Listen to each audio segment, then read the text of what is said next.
Power doesn't say you have to be a CEO of a company. It doesn't say you have to have multi-billions of dollars. Power just says the capacity or the ability to influence the behavior of others. Hello and welcome. Welcome to Redefine Yourself During Times of Uncertainty. I am Wendi Blum Weiss, and I'm super excited because we have an extraordinary, extra special guest today, Elena Cardone. So welcome, Elena. So happy to have you here. But I just want to share a little bit about this rock star powerhouse woman that is so well-rounded. She's an entrepreneur. She is a author, a speaker. She is the founder and creator of Build an Empire. We're going to go really deep into that. I'm so excited about that. And she's also a wife and a mom. So welcome, Elena. Oh, Wendi, thank you for that introduction. And thanks for having me on your show. Appreciate it. Well, I also want to add that you are part of a powerhouse couple. And you are married to the Grant Cardone, who is known as the #1 sales and marketing master, guru, trainer. And so you are the powerhouse couple. And what I love so much, and we were just talking about this just a few minutes ago, is that you represent women's empowerment. You represent being a mom. You represent starting from scratch and building an empire. You represent what it is to have a soft side, to have a strong, confident side, and to be a real person, especially during these times of uncertainty. And so I want to begin by asking you about building an empire, because you've done it in your home, you've done it in your relationship, and you've done it in your business. So what does building an empire mean to you? Well, building an empire, and I define it in my book, it's an operating system that sets your goals, your purposes, aligned so that you have a clear path of what it is that you're trying to attain. And so I came up with the metaphor of empire and kings and queens and whatnot, because it was a way for us to think big enough to get us in a position where we can be able to sustain hits from an economy or an enemy and whatnot. And so I've studied, not in depth, but I've studied empires. And the one thing that all empires have throughout history is power. So I'm very interested in power. And what is power? So power is the capacity or the ability to influence the behavior of others. And every empire that is powerful, that withstained, that was successful, that was indestructible, had massive amounts of power. Power doesn't say you have to be a CEO of a company. It doesn't say you have to have multi-billions of dollars. Power just says the capacity or the ability to influence the behavior of others. So that's what I'm interested in. That's why I think everyone can have an empire if you understand certain steps and tools and how to apply them. Ultimately, I want you to have more power in your own empire. I want people to be able to have the influence over their children, to influence their behavior, to want to be better contributing team members, or more power with a spouse to influence them in a direction where you want to go, or you want the relationship to go, or the power over a client or a customer. Can you imagine if you really understood what power was, and you could, find ways to get people on the same page and bought into your mission? Imagine the people that would want to do business with you because of who you are. Imagine having so much power that you could say no to whomever you wanted to because you had the power to do that. Imagine being so powerful that no one can attack you because you're that powerful, that you can withstand anything. So I'm a firm believer in empires, and the power aspect of it. And so when you say I'm interested in empowering women, that is like a major mission of mine. It's also a mission of mine to empower couples. I want to make couples cool again. And I want to like just be transparent as to what Grant and I have done. Not that I'm trying to be an expert or give advice. I'm just trying to be transparent and expose myself and us as to what we did right and wrong, but how we were able to get on the same page in order to achieve the heightened levels of success together. Whereas I could have only hit a certain capacity on my own, and he could only hit a certain capacity on his own.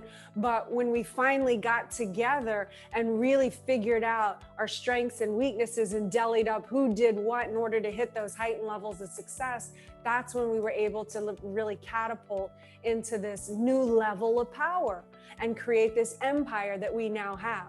So it was created by us. And now my passion is to help other people do the same for their lives. I love everything that you just said. And when I heard you speak at the 10X conference in Miami in 2019, the beginning of 2019, and there were powerhouse speakers that I saw that were going to be there, that it inspired me to go. And then there was everyone from Sarah Blakely to John Maxwell and of course Grant. And then you got on the stage and you started talking about relationships. And there were about 30,000 people in that stadium. And I got goosebumps hearing you talk about being an empowered woman, but also making your relationship a priority. And I felt like you were speaking to just me and the other women that were also there that I knew, and we were talking about it afterwards. We were like, wow, you can have it all. You can have an amazing relationship and still rock your business and be a great mom and be empowered. And that message, hearing that message, because so often, you know, like we feel like we have to, if we're working, like work and work and work and work and work. And then you shared this one story. You shared the idea, I mean, it's just so stuck with me, about making dinner at night. That you, as a powerful woman in your own right, doing what you do, like as an author and speaking, and there you were speaking in front of 30,000 people, and then taking care of knowing what the needs of your partner are, and then fulfilling those needs. Now, is that something that the two of you have always had, or is that something that you developed? It's definitely something I developed. The first 4 years of our relationship, we were kind of just doing a relationship, kind of just what I thought married people do. Obviously, there's monogamy and, you know, companionship, but I didn't really understand the next level of a relationship. So in the beginning, I'm this independent woman. You know, I represent women everywhere. I won't make him a meal because how dare him think I'm just that. And so we were, you know, kind of building on our own thing, coming home, not really destroying each other, but letting the pettinesses really kind of tear us apart a little, you know, bicker, trying to vie for this power position. For me, it was very male, female. I'm not sure if he had that so much, but that's been ingrained in me for a long time. But when 2008 happened and that economic collapse happened, I was pregnant with our first child. I wasn't acting, you know, that part was over for me at that time. Grant's business, as we kind of knew it, was over. And this was really a time where we either had to fortify together and figure out how to get through this together, or we weren't going to survive this deal. And that's at the moment when I had to really look at what I was doing, how I was operating, why I wasn't partnering up with him, getting on the same page.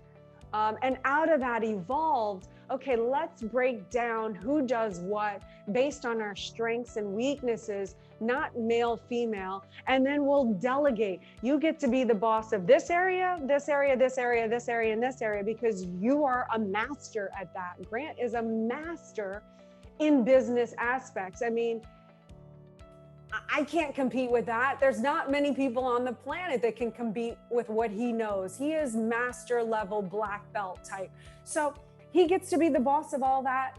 And then I wrote down, and I get to be the boss of all these areas, the behind the scenes operations, the under everything under the household, the this, the that, and we don't cross each other's lines.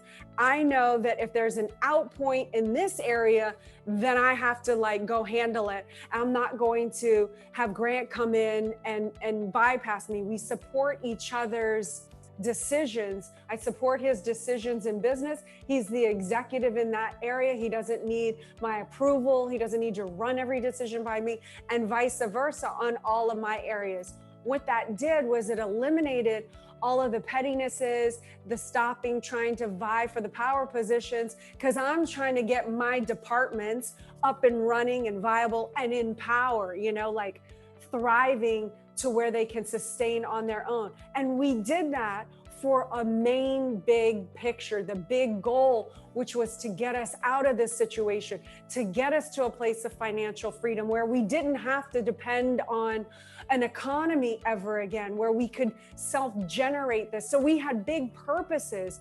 And that's when I realized everything prior to the 2008 incident, we weren't playing a big enough game. So when we weren't playing a big enough game, the game was to attack each other and play on these small levels. Now we have such a big game with such big goals and targets, and we are on the same page because we want to win. And now we stand fortified fighting real enemies, not each other. The power of, you reminded me of the power of when two or more are gathered, but then you're a couple. So you're this dynamic duo that is able to navigate. Certainly, we're figuring out how to navigate setbacks, major setbacks right now. Somebody who's watching may have just lost their job, their career, in transition. Maybe their relationship has, you know, like right now they have some stresses and strain in their relationship. And so you talking about that power is within. So you started just working within. And so what would you say to someone who is in that kind of like situation right now? They're really struggling right now. Maybe they're in a relationship, maybe they're not in a relationship, maybe they want a relationship, and they're redefining themselves right now. What advice would you give them to actually get started in redefining? For the relationship aspect, they have to get clear as to, first, what are the ideas that you have about relationships? Like if you like you have to do soul searching if you don't know at this point. But if you don't know how you feel about relationships, really, you're going to continue to repeat the cycle and have those same relationships over and over. I used to think all relationships hold me back. I thought I was going to be single forever. I never was that woman that wanted to be married, have kids. That was not me. I was businesswoman. No, I don't need a man for nothing. And men held me back. And so I was in repeat offender relationships where every single time I proved myself right that men hold me back because I cast them to play their part in my story called my life. But it wasn't until I had the epiphany or the realization that I had that mindset that I was then able to break the cycle. So what is it that you think about relationships? And if you have the negative idea of all men are jerks or all men cheat, guess what? That's what you're going to get all the time. How can you change that? I had to change all men hold me back. I had to convert that to just being open to the possibility that a man could actually help me reach heightened levels of success. At the time, it was impossible. I didn't think it was like no man on the, it was unfathomable. But I just said, be open to the idea that that could happen. And Grant came into my life almost immediately.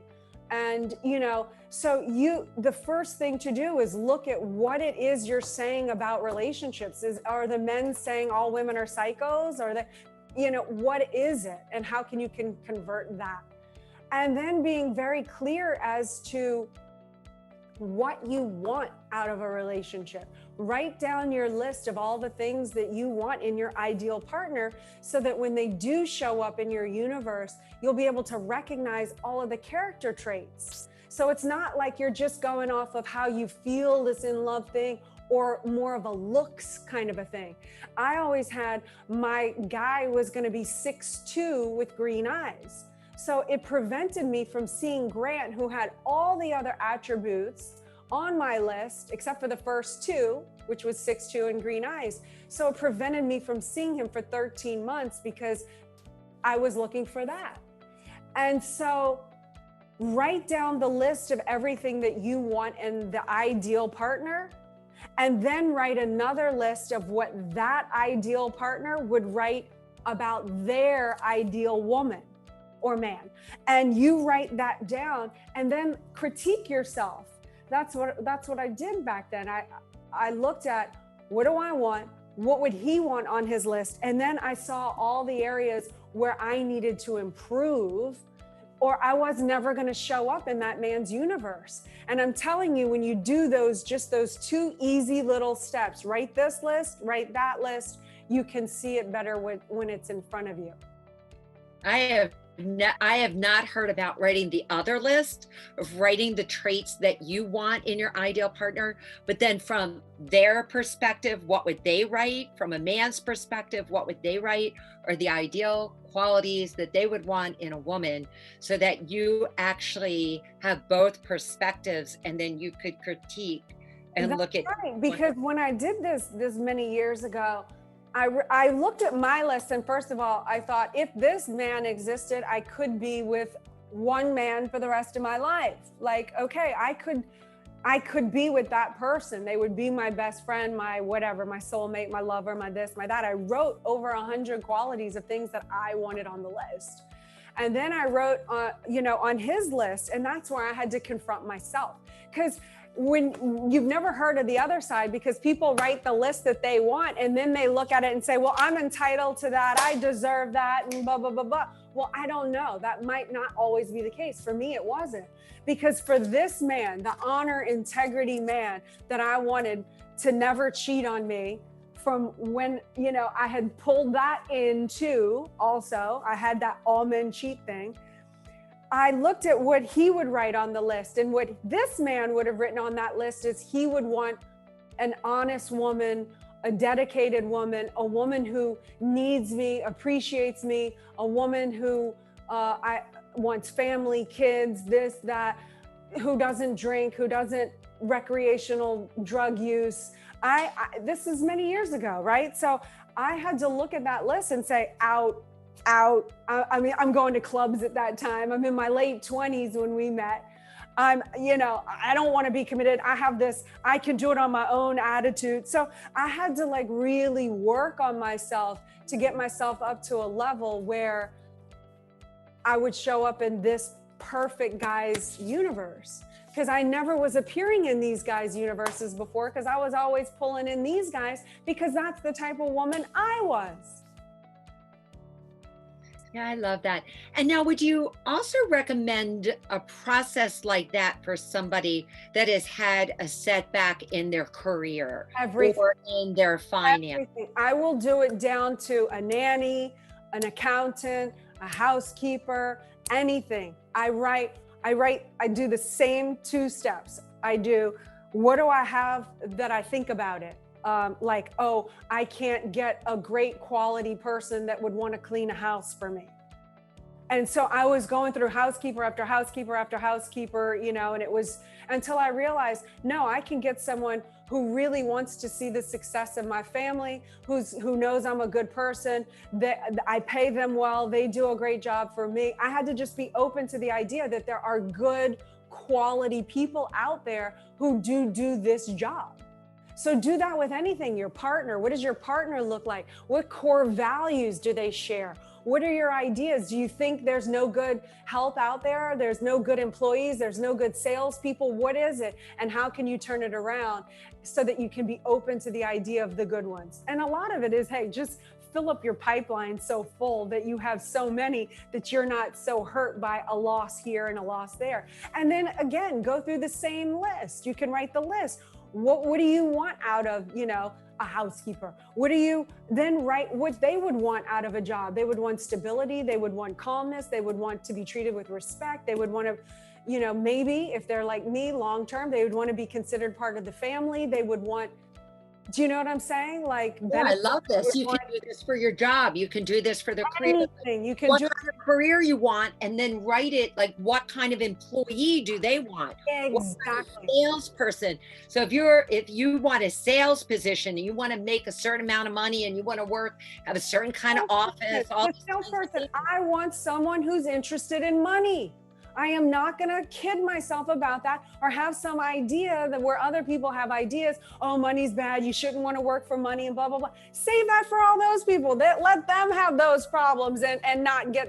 For the salesperson, I want somebody who understands money as a flow, who's motivated by money, who's willing to do whatever it takes, who's willing to dive in, who's willing to pressure, who's willing to be sold on the product. I know what I want out of my sales guy. I'm not like, oh, Miss Nice Lady, I shouldn't say they shouldn't be money motivated. They should be mission driven. No, I want, be real. I love that. I love how you tell it like it is and speaking the truth. Because when I heard you interview Sarah Blakely and she said her mantra, I love making money.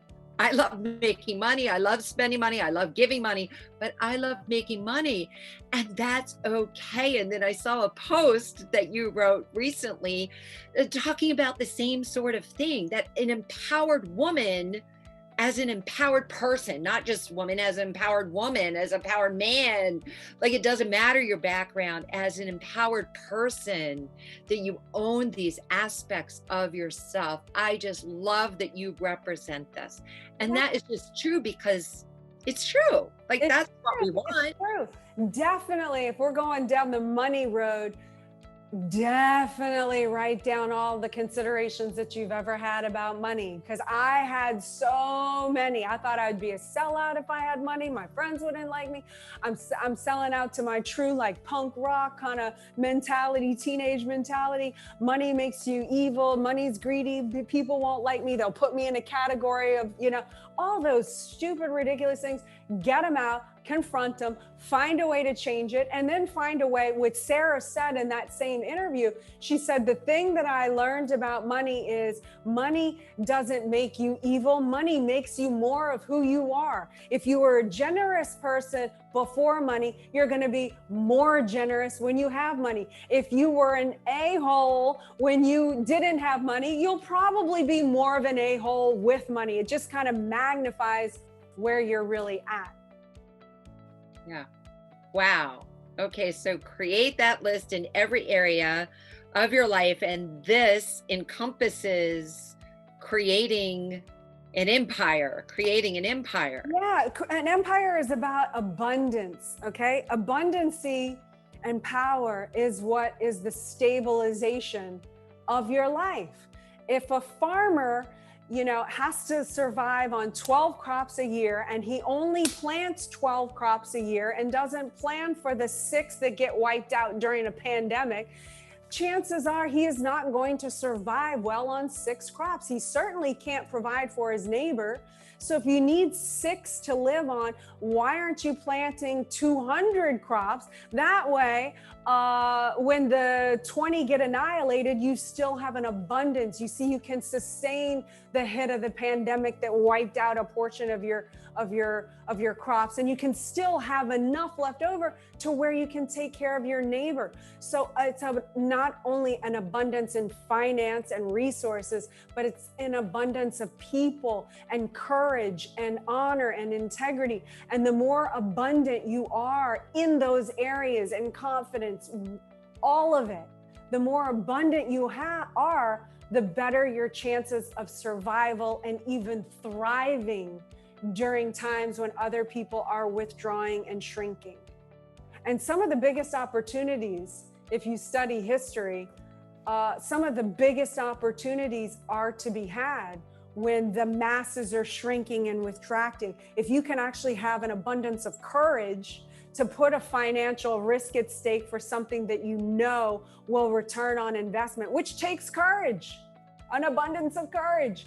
But if you can do things like that in moments when other people are too scared to, that's when you can take advantage, not take advantage of people, but take advantage of opportunities that only present themselves once in a lifetime. And we happen to be in that opportunity phase right now. If you're willing to use your imagination and wisdom to figure out how you can take advantage or seize an opportunity right now, it's a golden moment in history for the people that can do that.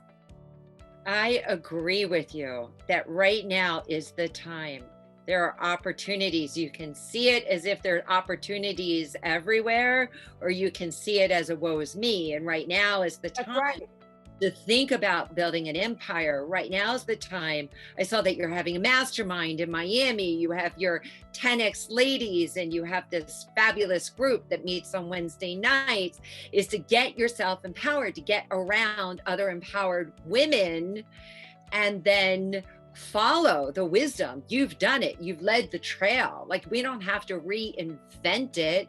We just need to know who our mentors are. We need to know whose footsteps we want to follow in, because they've done it through the hard times, through the 2008s and the setbacks, and they've done it with grace, and they've done it, thinking about things like value and thinking about integrity and doing it in that way. And that's what you represent. And I love that you just have written a men's manual. So you've written a book for men. So can you comment about that and share like where that idea came from? Yeah, the idea came from this book, Build an Empire, How to Have It All. I wrote this book for men that come to me all the time, wanting to know how to get their spouse on the same page, wanting to know how to find a woman, what to look for, what qualities to look for. So all of these guys have come to me because they see how Grant and I are, and they want the same thing in their relationship. And it finally got to the point where I'm telling a one-off here and a one-off here, and I'm responding to an Instagram here and there, and I can't get to enough of the guys. So for all of the guys, the good guys out there that want these questions answered, how do I find a woman? How do I keep a woman? What does a 10X woman want? How do I prevent or control or manipulate, not a bad thing again, upsets so that I can get what I want in the end, which is power, how to influence the behavior of others. Nothing wrong with that. So I've gone through, I give all the tools, all the tips that I have used, found, developed, that's worked for me. And I put it all in this book, and I'm not finished. I've released the first 5 chapters. If you go to empiremensbook.com, you can get it at its pre-sale price.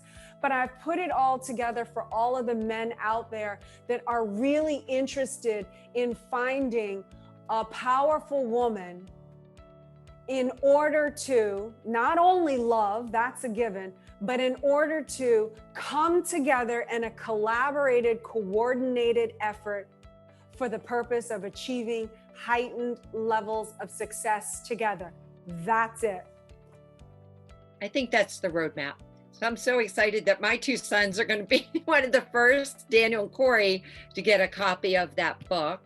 That is really amazing for the 30-something. It doesn't matter what your age is. You're never too old. It doesn't matter. Like, we're redefining ourselves and reinventing ourselves, starting out in 20s and 30s, and then again in 60s and 70s, we're having, these third phases of lives where we are launching into new marriages, new careers. And so it's very exciting time. And I am just so excited, really, and honored I can't wait to be part of your masterminds and all your offerings in the future. For those of you that are joining us, that are watching right now, all of Elena's links to her website, to her groups, to her books are in the description center. If you are watching on YouTube or wherever you're watching this, you'll see the links there. And I want to invite you, Elena, to come back. You are just filled with so much wisdom, and we can feel the power, and it's a matter of just deciding and saying, okay, now's my time, because we're thinking that right now. Yeah, number one starts with commitment. Starts with a commitment right now. So right now, as we commit, and not only to take these words of wisdom, but to take action right now. It's not what you know, it's what you do. So I want to thank you so much for being here today, Elena, and thank you to all of you that have joined us. You rock. Oh, thank you so much for having me on your show today. Thank you. Thank you, everyone, for being here.